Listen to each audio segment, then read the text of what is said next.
The village of Chortov Kamen does not exist on any modern map, but it is there.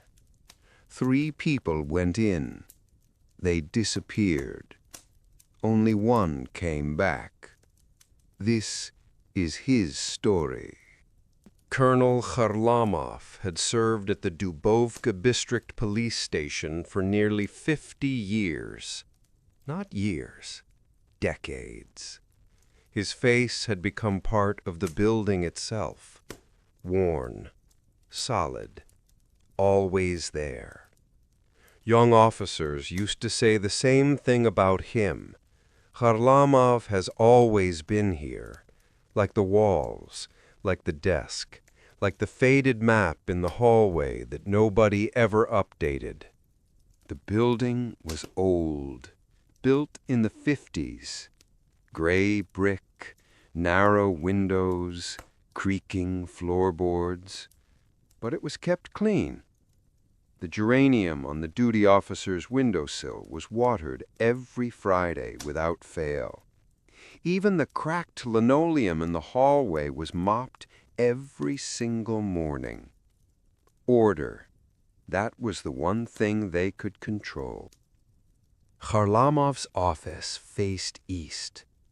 In the mornings, the first light fell directly onto his desk, an old oak desk, scratched by decades of work.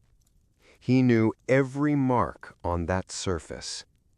The deep groove in the right corner, that was 82. A detainee threw an ashtray at him. Lucky it was empty. Outside the window lay the village of Dubovka. Quiet, snow-covered, still half asleep in the early December dark. Wooden houses with carved window frames. A church with blue domes covered in frost. Something otherworldly about those domes in the morning light. Thin smoke rising straight up from the chimneys. A dog barking lazily somewhere near the railway crossing. Beyond the village, the forest. It started right behind the last houses and stretched to the horizon. Dark, dense, endless. In winter, it was almost black against the white snow. Kharlamov had looked at the forest every morning for nearly 50 years, and every morning the forest looked back, silent, patient, waiting. This morning, Kharlamov knew it had finally gotten what it was waiting for. The case file on his desk smelled like something other than crime. The duty officer's report was short.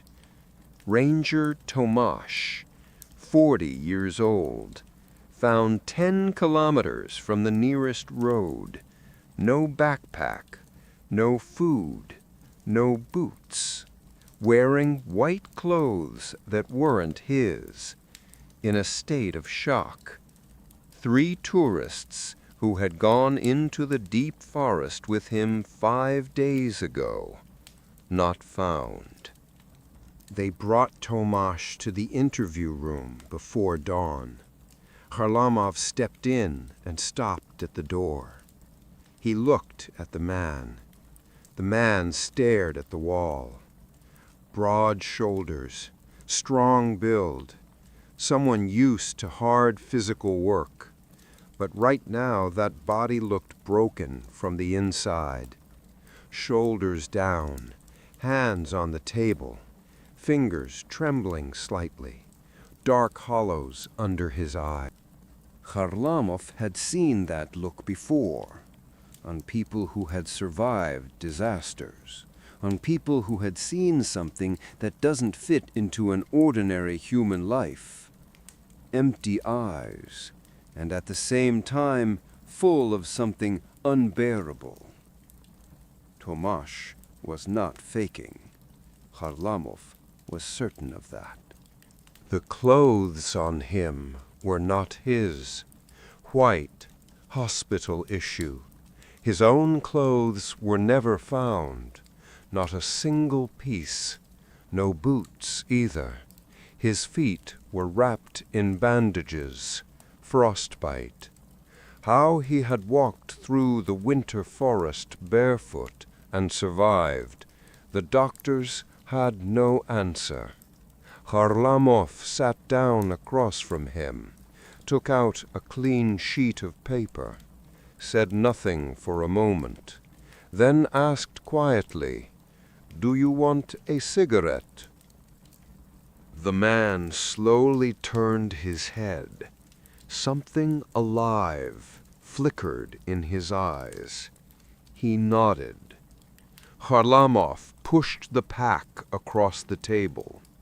Tomash took a cigarette, lit it, took a long, slow drag, exhaled, watched the smoke rise toward the ceiling.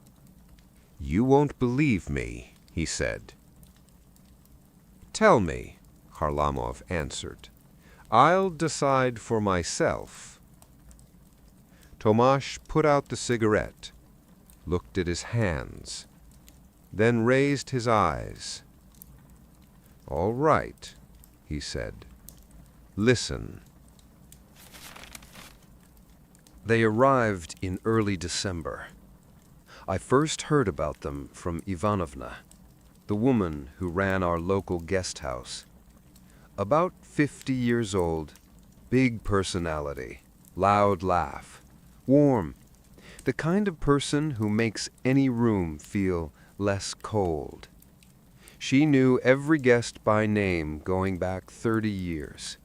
She called me one evening, said some city kids had arrived, looking for a guide into the forest. They were sitting in the ground floor lounge, 3 of them. City people, you could tell straight away. The way they dressed, the way they held themselves, the equipment spread out on the table.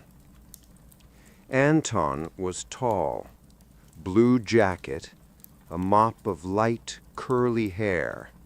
He spoke fast and looked you straight in the eye. The kind of person who always gets what he wants. Muron was quiet. Dark purple jacket, almost shaved head, round glasses, always scrolling through his phone. But behind those glasses, sharp eyes, the kind that notice everything and forget nothing. Angela was a professional photographer, blonde, long curly hair, red jacket. She said little, but when she spoke, it counted. A small recorder hung around her neck. She was recording sounds, even there, in the guest house lounge. Their equipment could have filled a small TV studio. Cameras, drones, microphones, portable floodlights. They made content about abandoned places, anomalous locations, unexplained events, an online channel, hundreds of thousands of subscribers. Anton named the place straight away. No small talk, no build-up. Chortov Kamen, he said, an abandoned village, 27 kilometers from here, emptied out in 1979. We need a guide. I stood up, fast. The chair scraped the floor. No, I said. Why not? Anton asked, calm, not surprised at all. Because nobody goes there, I said. Not a single local, not ever. If you want abandoned places, I know a dozen others. We want Chort of Kamen specifically, he said. People disappeared there. That's exactly why we came. That's exactly why I'm saying no. I turned and walked toward the door. Then Anton named a number. I stopped. I stood with my back to them and did the math in my head. That money would buy the truck I had been looking at for 2 years. A new one. Right now. Cash. Half up front, Anton added. The other half when we get back. I stood there and said nothing. Thinking about the truck. Thinking about Chortov Kamen. Thinking about the old hunters. The way they would stop mid-sentence. Look away. Change the subject fast. Then I walked back. Sat down. Listen carefully, I said. If I say we turned back, we turned back. No arguments, no discussion. My word is final. Agreed? Anton nodded. Miran nodded. Angela looked at me longer than the others. Serious, steady. Then she nodded too. That was the most expensive decision of my life. And I don't mean the money. Preparation took a full day. 4 season tents. Sleeping bags rated to -30. Stove. Cooking pot. Axe. Knife. Full medical kit. 7 days of food with backup supplies. Rope. Torches. 2 compasses. I always carry 2. Waterproof matches. Anton looked at the list and said they had their own equipment. I looked at their cases. Cameras. Drones. Floodlights. Not a single item for surviving in the wilderness. Add warm socks, I said. 3 pairs each. Wool. And thermal underwear. That evening, I went home and fed Gerda. She met me at the door, pressed her warm side against my leg, tail curled up in its usual tight ring. A red West Siberian Laika, 7 years old, smart, tough, calm, born for these places, for snow, for cold, for the deep forest. I took her on every serious trip. Out in the wilderness, a dog is not just company. A dog is safety. I crouched down and scratched her behind the ear. Day after tomorrow, I told her, you're coming with me. Gerda looked at me and kept eating. Calm. Back then, calm. We set out at dawn on the 3rd of December. Still dark. The sky just starting to gray in the east. -25. Dry cold. Clean air. Anton, Miran, and Angela stood outside the guest house with their packs. Ivanova came out onto the steps to see us off, standing in a down shawl, right there in the frost, waving, shouting something cheerful about fresh air. Gerda circled around, sniffing the tourists, Miran crouched down and scratched her neck.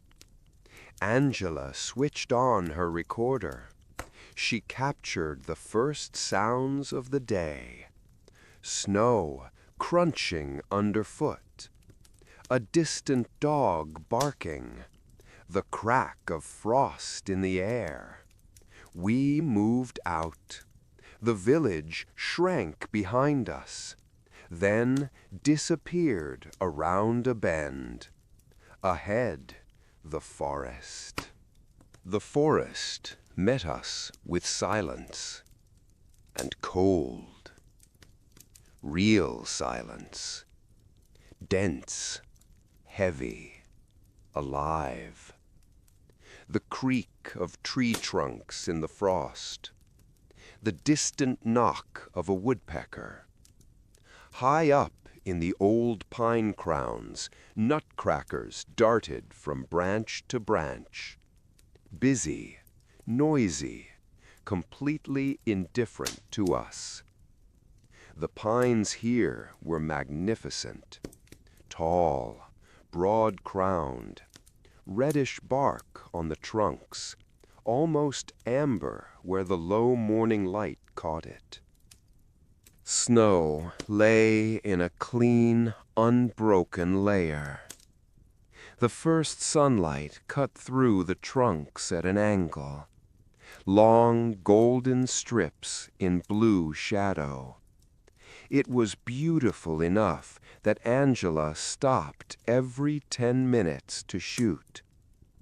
Gerda walked beside me, occasionally moving ahead to sniff the tracks. Hair trails zigzagging across the snow. A fox track running along a fallen pine. A wide elk print off to the side. A living forest. Everything in its right place. By midday, we had covered about 12 kilometers. We stopped to rest by a frozen stream. Narrow, locked in ice almost to the bottom. Only a dark, living thread of water running down the center. I built a fire, boiled water, handed out cups. Angela pulled a thermos of coffee from her pack and shared it around. "Beautiful out here," she said quietly. "It is," I agreed. That was the moment I noticed the first strange thing. Gerda was sitting at my leg, staring into the forest, off to the left, where the shadows sat thick between the trunks. Completely still, not blinking, ears up, nostrils working, her tail not curled up in its usual ring, flat against her body, rigid. I knew that posture. That wasn't curiosity. That was attention. I called her name quietly. She didn't turn. Miran asked what was wrong with her. "Maybe an animal nearby," I said. But there was no animal, no tracks, no sound, no movement. The forest in that direction was silent, too silent. I only just noticed that the nutcrackers had gone quiet. The woodpecker, too. Total silence, coming from exactly the direction Gerda was watching. Then she slowly lowered her head and lay down at my feet. I stared into those trees for a long time. I saw nothing. An hour later, I found tracks. Fox prints. Clean, neat chain of them. I crouched and looked close. Fresh. I followed the trail with my eyes and stopped. The tracks ended in the middle of the clearing. One print after another, steady and even. And then, nothing. Snow untouched, smooth, not a scratch. The fox didn't jump, didn't take flight. It simply ceased to exist in the middle of open ground. I stood over that spot for a moment, felt something cold move through me, not from the weather. Then I stood up and kept walking. I said nothing to the tourists. We made camp 12 kilometers from the village. Found a flat spot in a small hollow between two old pines. Cleared the snow, set up the tents, built a big fire. We ate, drank tea. Angela put her recorder in the snow by the fire, capturing the night sounds, the crack of the flames, our voices, the forest around us. Gerda lay by the fire, head on her paws, tail curled up in its ring, quiet, calm. Until 11, everything was fine. At 11, Gerda raised her head. I noticed immediately. I was sitting across from her, feeding the fire. She lifted her head and looked into the darkness beyond the trees. I turned. The dark was thick out there. The torch lit only the nearest trunks. Beyond that, black. Gerda stood up. Slowly, carefully. The fur on her back rose. Her tail dropped straight down, stiff, unmoving. She stared into the darkness and didn't move. I called her name. She didn't turn. Anton asked quietly, "What's out there?" I told him to keep quiet. I listened. Nothing. Only the fire. Then a low sound. Gerda. Whimpering. Barely audible. And shaking.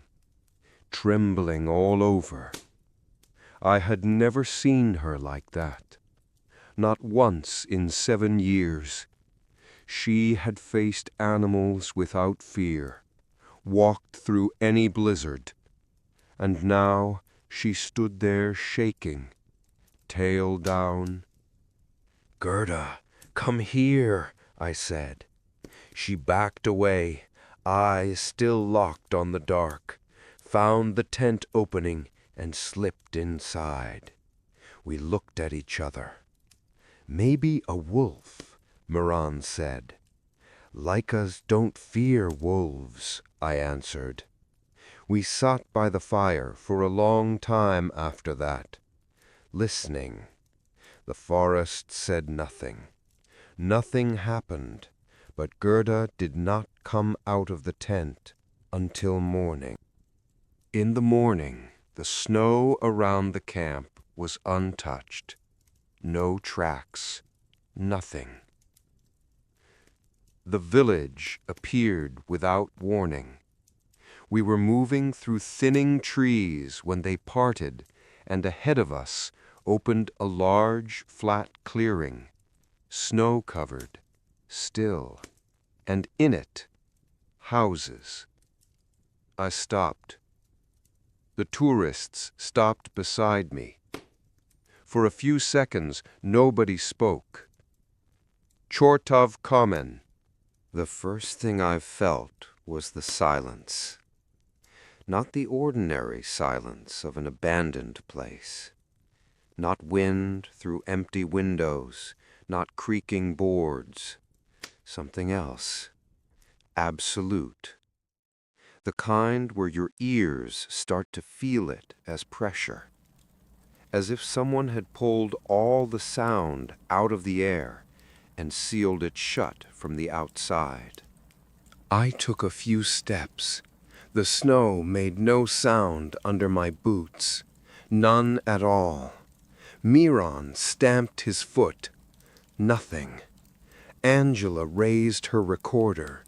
The device was running, but the level indicator sat at 0.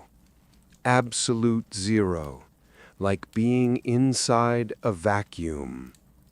The houses stood in 2 rows along a single street, wooden, hewn log construction, darkened with age, roofs partially caved in, windows without glass, dark rectangles staring out at the street like closed eyes, doors warped and hanging.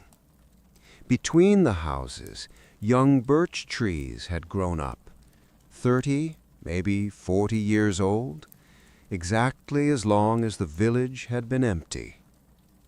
The birch trees were wrong. They hadn't grown the way self-seeded trees grow, scattered, random. They stood in rings, perfect, concentric rings around each house. Every tree at exactly the same distance from its neighbors. That geometry doesn't exist in nature. Trees don't grow like that. They are planted like that. But who had planted birch trees in an already abandoned village? Gerda would not enter. I looked back.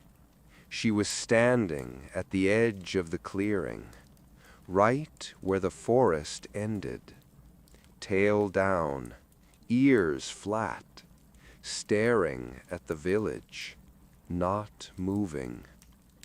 I called her. She didn't come. She slowly lay down in the snow, right on that line, as if the boundary were real, a line she could not cross.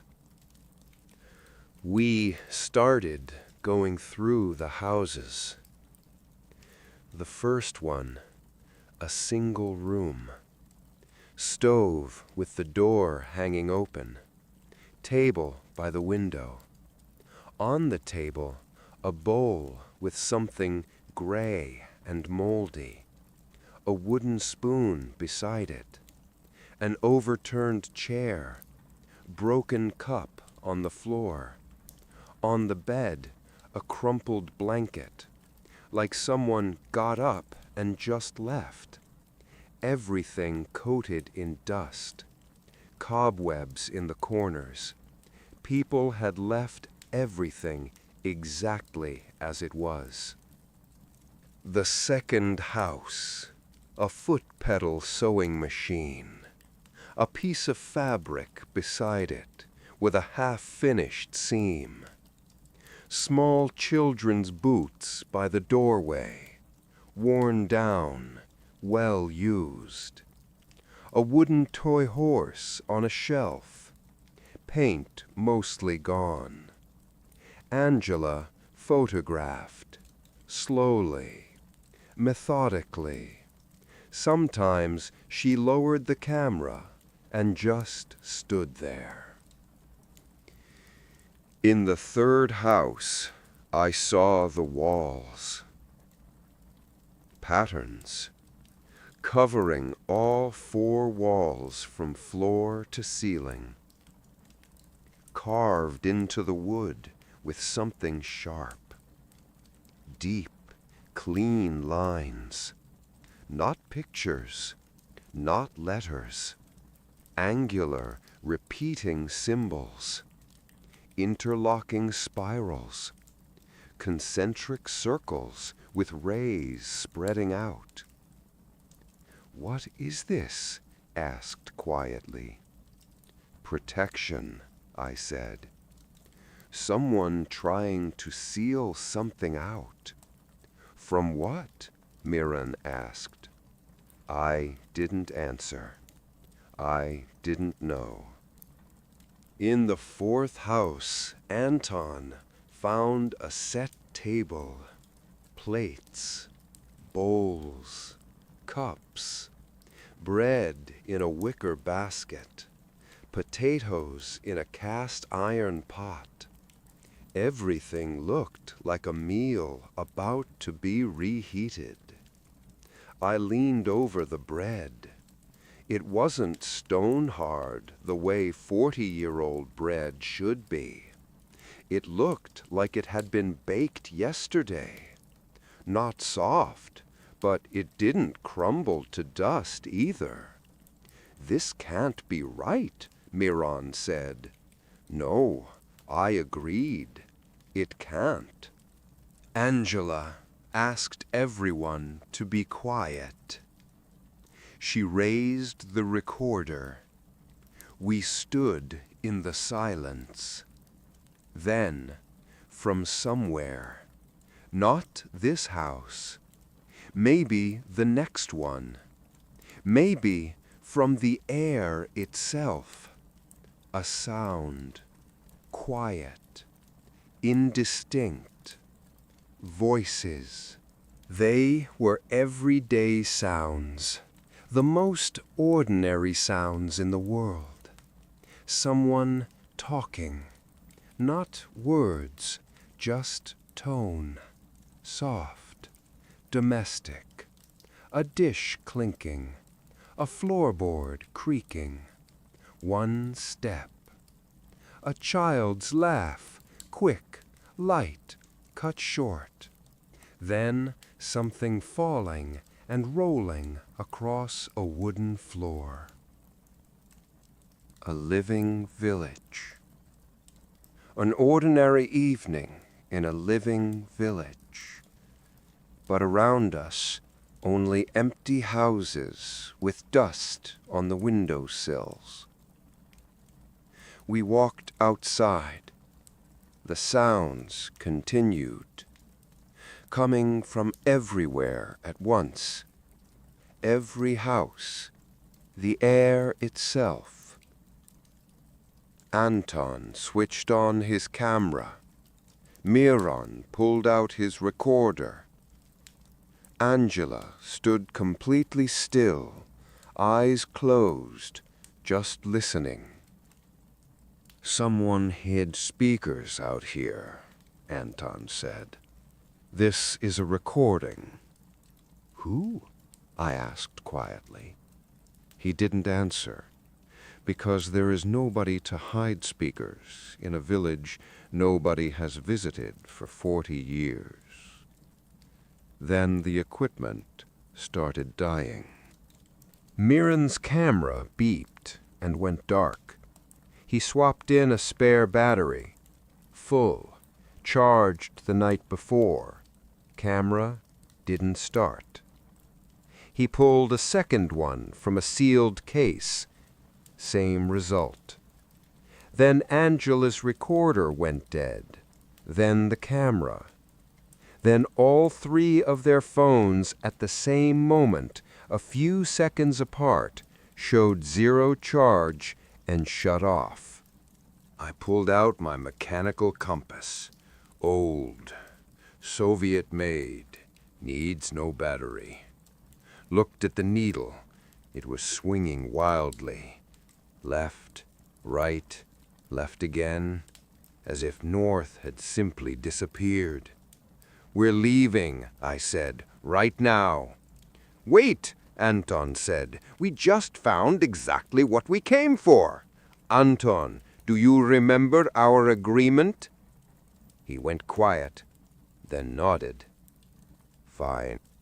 We walked toward the edge of the village, back the way we came, past the last houses, out into the clearing. 100 meters more, and we'd be in the forest. After 100 meters, we were standing in front of the blue-roofed house. The first house, the same one. We looked at each other. Nobody spoke. We turned and went the other direction. 200 meters later, the blue-roofed house. Mirren suggested using the sun. We walked due west, counting steps. 50, 100, 200. The blue-roofed house. Then Anton ran, just bolted. He was fit, fast, disappeared behind some bushes. We heard his steps moving away, then fainter, then gone. Then his voice behind us, from the center of the village. We turned around. Anton was standing by the well, in the middle of the street, looking at us. His face was different. I can't describe exactly how. Just different. Something had gone out of it. "How did you get there?" Miron asked. Anton didn't answer. He just looked at us. The sounds began to change. First, domestic noises, conversation, dishes, laughter. Then something personal crept in. A man's voice came from the nearest house, calm, every day. It said Miron's name. Miron stopped, went pale. "That's my father's voice," he whispered. "He died 3 years ago." "That is not your father," I said firmly. "Keep moving." Then they called for Angela. A woman's voice, warm, gentle. It used a small private name, the kind only the closest people use. Angela grabbed my sleeve and held on hard. "My grandmother," she said. "She died when I was 7. I know that voice." "Stay beside me," I said. "Don't look at the houses. Look at me." They called for me last. I heard it, and I knew immediately. My mother. She died 8 years ago. The voice was exact. The intonation. The particular way she said my name. Nobody else ever said it that way.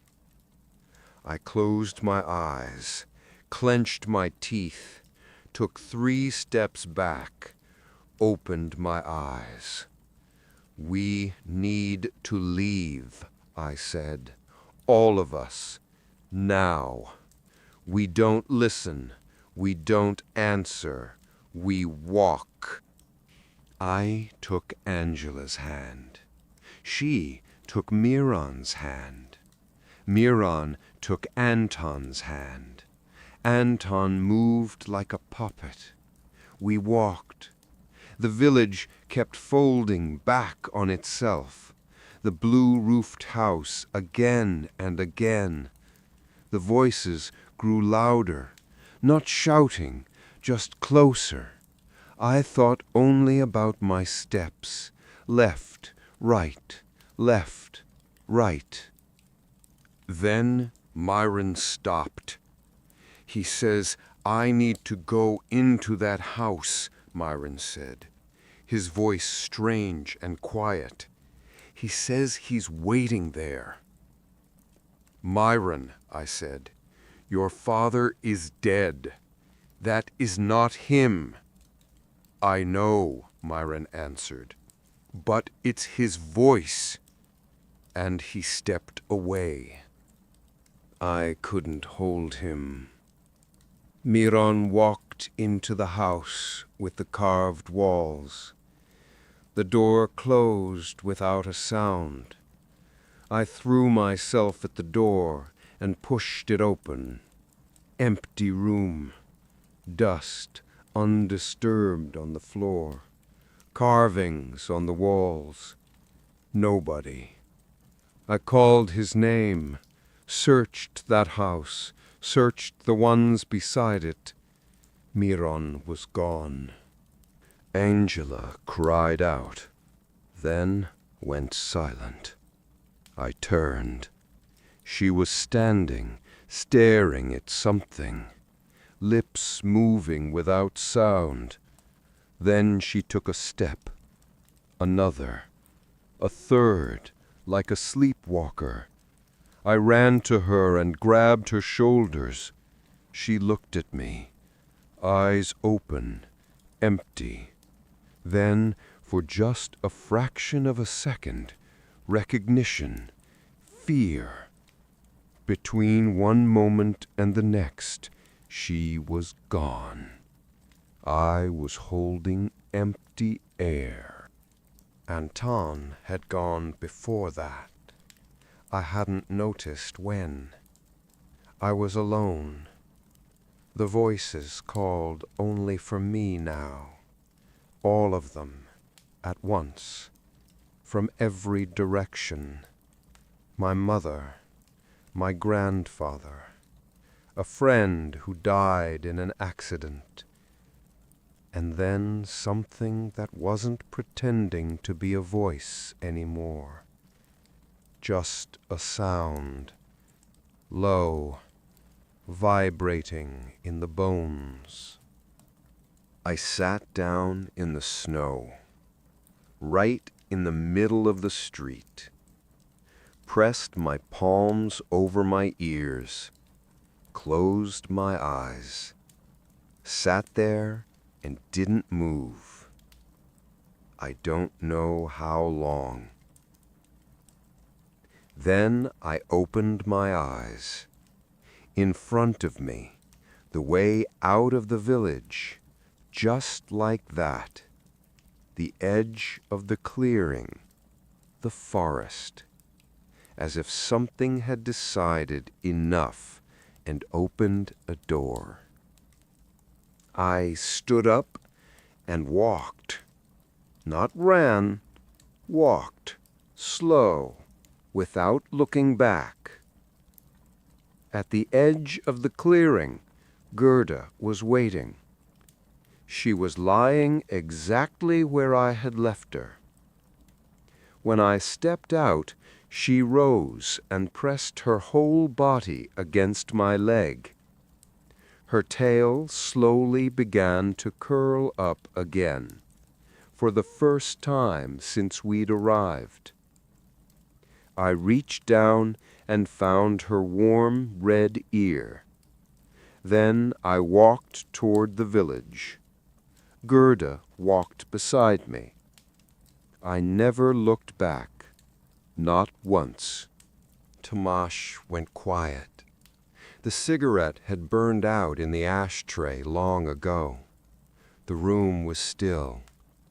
Outside, the village was living its ordinary December morning. Kharlamov looked at him for a long time. Gerda arrived in the village on the second day, he said. Alone. Went straight to your house. I know, Tomash nodded. My neighbor told me. That's why the search started, Kharlamov said. A dog without its owner. That's a signal. The group went out within the hour. They found you on the third day, 10 kilometers from the village. I was walking, Tomash said. Just walking. I don't remember how. Kharlamov stood up, moved to the window. We'll send a group to Chortov Common, he said, to search for the missing. Don't, Tomash said quietly. Kharlamov turned. They're not there, Tomash said. Or they are, but not as themselves anymore. I can't explain it. Just don't send people. Kharlamov was quiet for a long time. I have to, he said. It's my job. Tomash nodded. He understood. 3 days later, Kharlamov found the folder. In the archive, in the far corner of a shelf, behind boxes of agricultural documents from the 70s. An ordinary cardboard folder with red ties. Written on the cover in blue ink by hand. Internal correspondence. Chortov Common, 1978 to 1979. He untied the strings and opened it. First document, a constable's report, August 1978. Unusual incidents in the village of Chortov Common. Residents reported voices in the forest at night, voices calling people by name, sounding like the voices of dead relatives. 2 people followed such a voice, never returned. Livestock restless, refusing to enter the barn. Children reporting unfamiliar children appearing in the street, calling them out to play. Second document, a reply from the regional office. Short. Facts verified. Explanation, mass hysteria. Recommendation, increase cultural and educational activities. Kharlamov read it twice, put it to one side.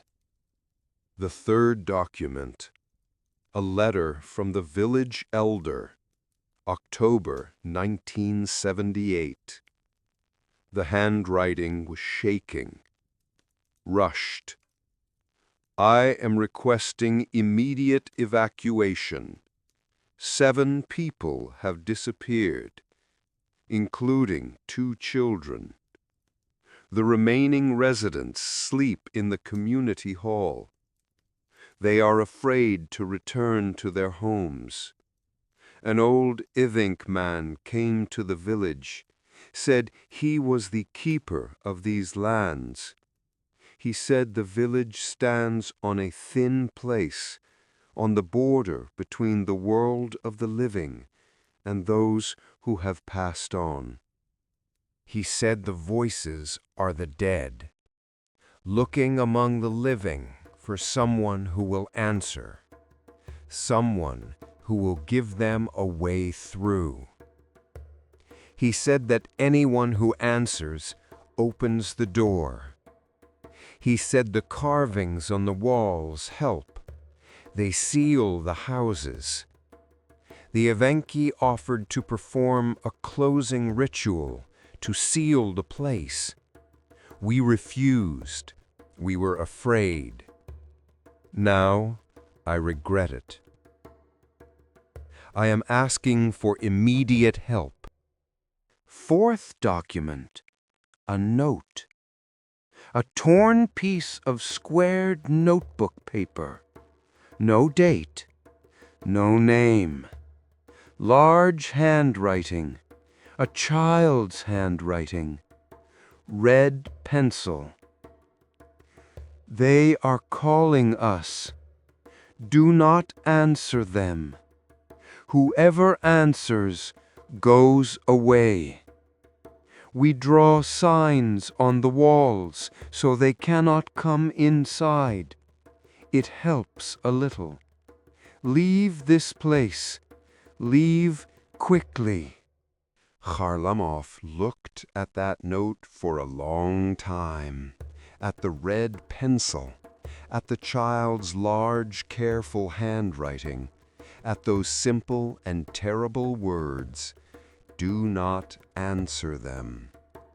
The last document, a resettlement order, November 1979.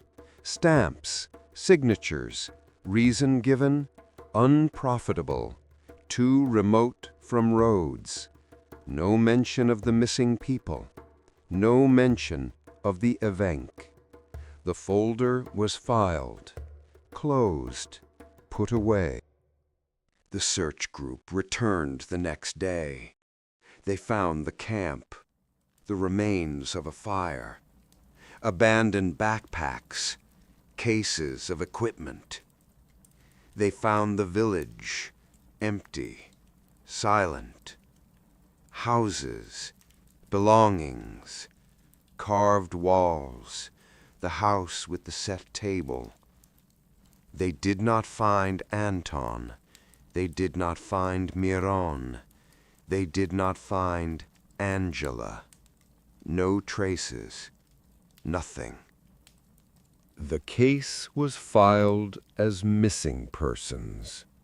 Tomash was released and went home. Kharlamov took the archive folder with him, put it in a drawer, at home, in the kitchen. The village of Chortov Kamen still stands in the deep forest 27 kilometers from Dubovka. Officially, it does not exist, but it is there. Kharlamov knows, and he will never go there. This story was told to me by someone who came back, one of the very few. I have no explanation to give you, but there are things I know for certain, things that may matter to you one day. First, animals sense things before we do. If your dog stops, refuses to move, trembles for no visible reason, you stop too. They know something we don't. This is not superstition. This is thousands of years of experience. Second, a voice calling your name in an unfamiliar place, especially at night, especially if it sounds like someone you have lost, does not always belong to who it seems to be. Don't be in a hurry to answer. Third, there are places people avoid for a reason. If the locals stay away from somewhere and won't explain why, respect that silence. There is always a story behind it. Fourth, if you feel like you're walking in circles, stop. Sit down. Close your eyes. Don't listen to whatever is pulling you to keep going. Sometimes the only way out is to stop and wait. And last, we don't know everything about the world we live in. There are things we have no words for yet.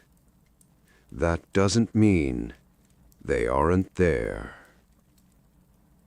Take care of yourselves, and take care of those who walk beside you. Dark Max Stories.